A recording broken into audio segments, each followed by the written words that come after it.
नमस्कार फ्रेंड्स। आज हम सीखेंगे कि कैसे एक ग्रे फैब्रिक या ग्रे कपड़ा परचेज करके उससे हम फिनिश्ड गुड क्रिएट करेंगे, और ये through a job worker process. इसको सीखने के लिए हम सबसे पहले क्या करेंगे कि एक इनपुट गुड्स या इनपुट मटेरियल क्रिएट करेंगे। इसके अंदर हम ग्रे फैब्रिक को मार्केट से परचेज करेंगे किसी सप्लायर के थ्रू, उसका पीओ प्लेस करेंगे, उसका रिसीविंग करेंगे, और उसके बाद ये रिसीविंग हम या तो जॉब वर्कर को सेंड करेंगे या ये डायरेक्टली जॉब वर्कर के यहाँ रिसीव करेंगे। तो चलिए चलते हैं इंक्लूसिव वीआरपी में और देखते हैं इसे कैसे अचीव किया जाए। इंक्लूसिव के मैन्युफैक्चरिंग मॉड्यूल में जाने के बाद हम अब मास्टर्स में जाएंगे, जहां पे हमने ऑलरेडी एक फिनिश्ड गुड मास्टर क्रिएट किया हुआ है। तो हम देख लेते हैं फिनिश्ड गुड हमने क्या क्रिएट किया हुआ है।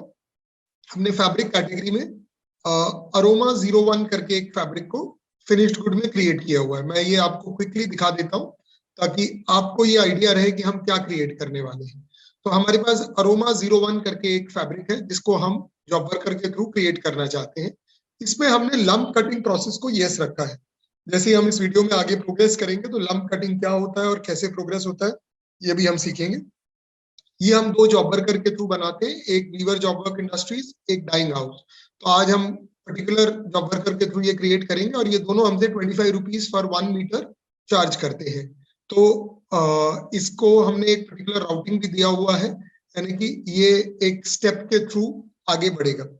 एनीवेज, अब आगे हम चलते हैं कि हमें अरोमा 01 बनाने के लिए एक ग्रे लगता है जिसको हम अरोमा ग्रे कहेंगे। उसके लिए हम मास्टर में जाएंगे और इनपुट मटेरियल मास्टर में जाके वो ग्रे हम क्रिएट करेंगे। तो क्रिएट करने के लिए आप या तो एक्सेल से अपलोड कर सकते हैं या एड न्यू का यूज कर सकते हैं। हम एड न्यू में गए और इनपुट मटेरियल का नाम अरोमा ग्रे, इसको हमने ग्रे फैब्रिक की कैटेगरी में डाला है और इसे हम मीटर्स में परचेज करते हैं। इसकी क्यूसी नहीं रिक्वायर्ड है, consumption norms for manufacturing choose करना है। इसके ऊपर हम सपोज इसको 5407 ही एचएसएन देते हैं। इसके ऊपर सेल्स और परचेज, ये परचेज टैक्स लगेगा तो परचेज 5% जीएसटी, और इसको हम लेते हैं सपोज डोडिया सिंथेटिक से। तो हमको ये मिलता है 100 रुपये per metre, minimum order quantity 1 metre, actually time 10 दिन का, और इसे हम ऐड कर देते हैं और हम इसे अभी सेव एंड एग्जिट कर रहे हैं। ये भी हमारा ग्रे फैब्रिक क्रिएट हो गया है। अब हम परचेजेस में जाएंगे और परचेजेस में एक ग्रे का परचेज ऑर्डर रेज करेंगे। तो हम इनपुट मटेरियल परचेज ऑर्डर में जाएंगे और यहाँ पे मैं मैन्युअली अभी ऐड न्यू कर रहा हूँ। हमने डोडिया सिंथेटिक्स वेंडर जो सेलेक्ट किया है। अब ये डिलीवरी फैब्रिक की कहाँ करनी है, तो ग्रे फैब्रिक्स आप अपने वेयरहाउस मंगा सकते हैं और अपने वेयरहाउस से जॉब वर्कर के यहाँ दे सकते हैं, या अगर आप डायरेक्टली जॉब वर्कर के यहाँ मंगाना चाहें तो आप जॉब वर्कर के यहाँ भी इसे मंगा सकते हैं। तो अगर आप इसे कोई भी पर्टिकुलर जॉब वर्कर के यहाँ मंगाना चाहें तो वो भी आप कर सकते हैं। यदि आपको याद हो कि अरोमा 1 हमारा डाइंग हाउस करके एक जॉब वर्कर बनाता था, तो मैंने डायरेक्टली इसको डाइंग हाउस वाले प्लांट पे मंगाया है। उनसे कुरियर से मंगाना है तो ये मैं as per supplier surface mode से मंगा रहा हूँ। और इनपुट मटेरियल जो है अब हम ग्रे कैटेगरी अरोमा ग्रे में लेंगे और इसमें हमें सपोज 200 मीटर ग्रे मंगाना है। तो हमने 200 मीटर ग्रे का एडिशन किया, इसको प्रोसीड बोल के। अगर आप सप्लायर को ईमेल भेजना चाहें तो ईमेल के ऊपर टिक करें, नहीं तो आप अभी यहाँ पे ग्रे का पीओ क्रिएट कर दें। तो ये आपका ग्रे का पीओ नंबर 16 क्रिएट हो गया है। अब ये ग्रे जब आपके जॉब वर्कर के वेयरहाउस में पहुंचेगा और उसकी इंटीमेशन आपको मिलेगी तो आप यहाँ पे ग्रे का जीआरएन करेंगे। जीआरएन 2 स्टेप में होता है, एक जीआरएन क्रिएट होना और एक उसे कंफर्म करना। तो मैं अभी मैन्युअली जीआरएन क्रिएट कर रहा हूँ। यहाँ पे हमने जो ग्रे हमें मिला है वो डाइंग हाउस के प्लांट पे मिला है और वेंडर है डोडिया सिंथेटिक्स। डोडिया का जो बिल नंबर है वो यहाँ पे आएगा और चलान डेट लिया है। परचेज ऑर्डर नंबर 16 था, तो यहाँ पे अरोमा ग्रे 200 मीटर्स है। अब ये अरोमा ग्रे को हमने लॉट नंबर कंपलसरी रखा है, तो L8 करके लॉट नंबर है। इसका 55 मीटर का एक पीस आया, L8 में ही 100 मीटर का एक पीस आया। तो ये 3 पीस में हमें डोडिया से जीआरएन रोल्स मिले हैं, जिसका हमने अभी यहाँ जीआरएन क्रिएट किया है।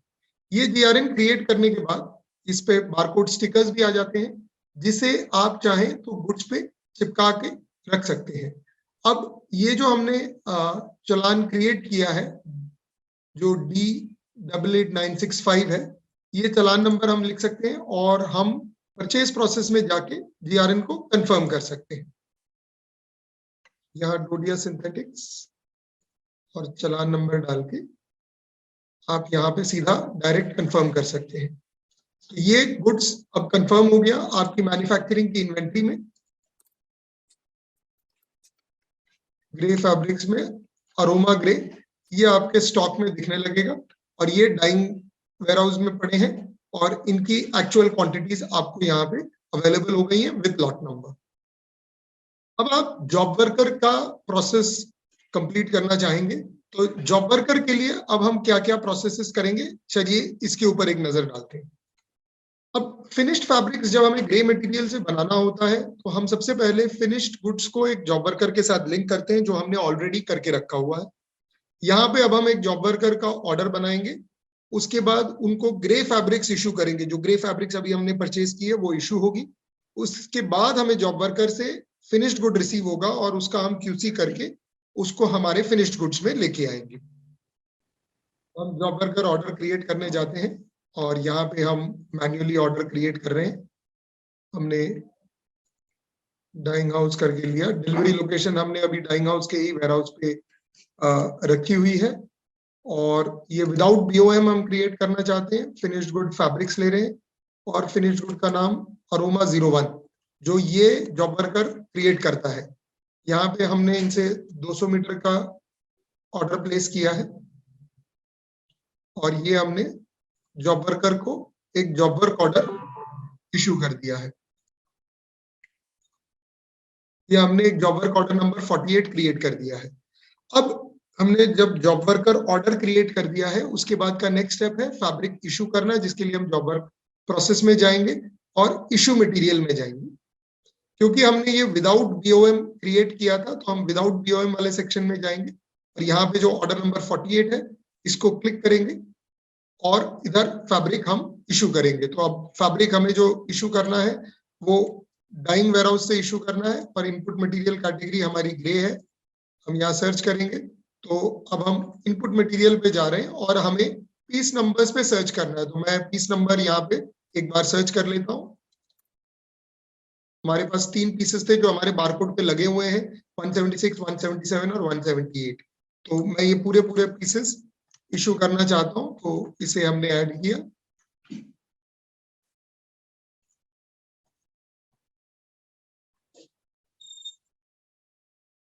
तो ये तीनों फैब्रिक्स का टोटल होता है 214 मीटर, ये हम ऐड कर रहे हैं। यदि आपको और फैब्रिक इशू नहीं करना हो, क्योंकि हमारे केस में अब हम और अरोमा ग्रे इस ऑर्डर के लिए इशू नहीं करेंगे, तो हम यहाँ पे इस ऑर्डर को क्लोज कर सकते हैं और ये फैब्रिक हम यहाँ से इशू कर सकते हैं।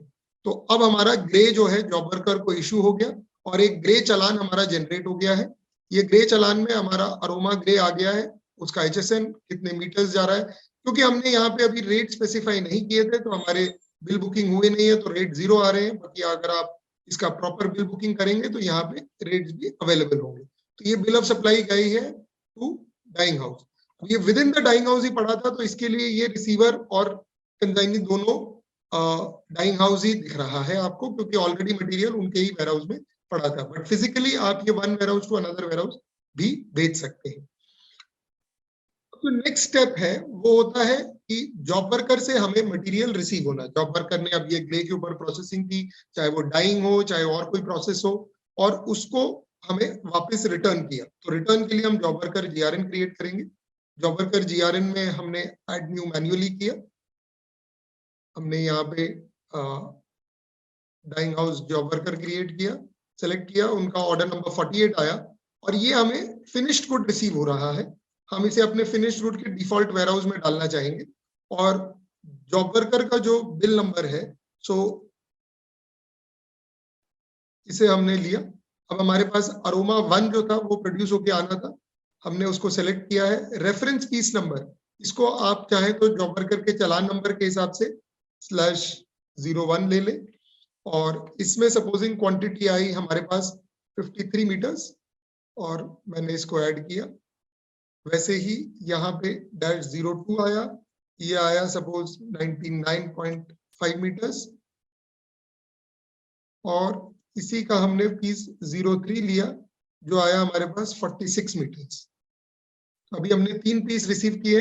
अगर आपको फर्दर जीआरएन नहीं आने वाला है कुछ भी, तो आप इस ऑर्डर को फर्दर जीआरएन के लिए क्लोज कर सकते हैं। तो आप अगर क्लोज करना चाहें तो इसे क्लोज कर दें, यहाँ पे आप प्रोसीड बोले, और यहीं पे आप बैलेंस स्टॉक अपडेट कर सकते हैं। तो बैलेंस स्टॉक अपडेट करने के लिए आपने जो 3 पीस दिए थे वो तीनों पीस के आप डिटेल्स यहाँ पे अपडेट कर सकते हैं कि आपको क्या डिटेल्स अपडेट करनी है। ये स्टेप हम बाद में भी कर सकते हैं, तो मैं अभी इस स्टेप को स्किप कर रहा हूँ और जीआरएन क्रिएट कर रहा हूँ। अब यदि आपको याद हो तो ये जीआरएन क्रिएट होते ही ये गया है लंप कटिंग के लिए, क्योंकि हमने इसमें लंप कटिंग या क्यूसी प्रोसेस यस रखा था। उसके लिए आप जॉब वर्क प्रोसेस में जाएंगे और लंप कटिंग जीआरएन में जाएंगे।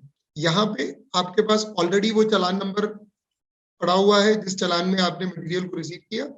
उस चालान से आप मटेरियल को सर्च करें तो आपके पास ये 3 लंप रेडी है, लंप नंबर 59, 60 और 61, और ये उन्हीं लेंथ्स में है जो आपने जीआरएन किया। तो ये लंप क्वांटिटीज आ गई 46, 99.5 और 53 मीटर्स।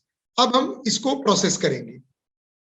अब इसका जो एक सिंपल तरीका होता है, जब एक लंप से आपके मल्टीपल पीसेस निकलने हो तो आप ये क्लॉक वाला आइकन यूज कर सकते हैं। यदि एक पीस से एक ही पीस निकलना हो, जनरली डिपेंडिंग अपॉन आपका जॉब वर्कर कितना उस रोल को प्रोसेस करके देता है, आपके पास मल्टीपल तरीके हैं इस लंप को प्रोसेस करने के। तो हम जो लंप से मल्टीपल पीसेस निकलते हैं वो वाला यूज करेंगे, क्योंकि शायद ये जो 99.5 मीटर्स का पीस है ये हमें 2 पीस में डिवाइड करना पड़ेगा। तो मैं लंप कटिंग प्रोसेस में गया, यहाँ पे आपको तीनों लंप पीसेस दिख रहे हैं। कभी गलती से आपने जीआरएन करते समय मल्टीपल आइटम्स होते हैं और आपने गलती से आइटम डिफरेंट चूज कर लिया हो, तो आप यहाँ पे प्रोडक्ट नेम भी चेंज कर सकते हैं। मैंने अभी सबसे पहले लंप नंबर 59 लिया, उसमें से पीस क्वांटिटी सपोजिंग 46 मीटर्स ही आ गई, और इसको मैंने ऐड कर दिया तो 1 पीस निकल गया। दूसरा जो है मैंने सेकंड पीस लिया, इसमें पहला पीस सपोज 55 मीटर्स का निकला, सेकंड पीस से 40 मीटर्स का निकला। तो यदि आप देखेंगे यहाँ पे 95 मीटर्स कट हो गया है, तो हमारे पास अभी 4.5 मीटर्स बचा है। अगर हम उसे वेस्टेज में डालना चाहते हैं तो हमारे पास 4.5 मीटर्स का फेंट का वेस्टेज है। ये खराब पीस निकला तो आपका ये दोनों चीजें आ गई हैं। अब ये कीप बैलेंस नो आ रहा है। यदि आप इस स्टेज पे तीसरे पीस का लंप कटिंग नहीं करना चाहते हैं और उसको बैलेंस रखना चाहते हैं, तो आप यहां से प्रोसीड कर सकते हैं। ये लंप आपको वापस मिलेगा, क्योंकि इन दोनों में टोटल क्वांटिटीज यूज हो गई हैं, तो ये आपको बैलेंस क्वांटिटी नो रखता है। तो चलिए हम वही एग्जांपल देखते हैं कि ये हम कट एंड एग्जिट कर रहे हैं। अगर यहाँ पे आप यूजर का नाम डालना चाहते हैं तो आपने यूजर का भी नाम डाल दिया, और यहाँ पे मैंने कट एंड एग्जिट किया। जैसे ही ये कट एंड एग्जिट किया तो इसके स्टिकर निकल गए। आपके पास ये जो 3 पीस निकलेगी, 46 मीटर का एक पीस बना, 55 मीटर का एक पीस बना और 40 मीटर का एक पीस बना। ये तीनों स्टिकर वो रेस्पेक्टिव पीसेस पे चले गए, और ये जो है अरोमा 01 में आपकी इन्वेंट्री में, जो आपकी फिनिश गुड की इन्वेंट्री है, वहां पे ये जो पीस है आपका 273 नंबर पीस, आपके 273, 274, 275, ये तीनों पीसेस आपके स्टॉक में रोल फॉर्म में ऐड हो गए। इसमें ये पर्टिकुलर जीआरएन डेट क्रिएट हो गई है। अब यदि आप मैन्युफैक्चरिंग मॉड्यूल में जाके पर्टिकुलर चालान नंबर पे सर्च करेंगे तो आपका जो बैलेंस पीस है लंप नंबर 61 वही अवेलेबल रहेगा। और अगर आप लंप नंबर 61 को भी अब बाद में प्रोसेस करना चाहते हैं तो आप लंप पीस नंबर 61 को लें और उसको प्रोसेस करें। तो आपने अभी देखा कि हमने कैसे एक फिनिश्ड गुड को जॉब वर्कर से क्रिएट कराया। उसके लिए जो हमें इनपुट मटेरियल लगा वो हमने ग्रे में सप्लायर से परचेज किया, और उसको हमने जॉब वर्कर को इश्यू करके फिनिश्ड गुड रिसीव करके उस फिनिश्ड गुड को हमारे सेलेबल स्टॉक में कैसे इंट्रोड्यूस किया, और साथ ही साथ जो वेस्टेज या फेंट निकला है उसकी भी हमने डेटा रिकॉर्डिंग की है। तो है ना सिंपल, सीखते रहे विद इंक्लूसिव ईआरपी।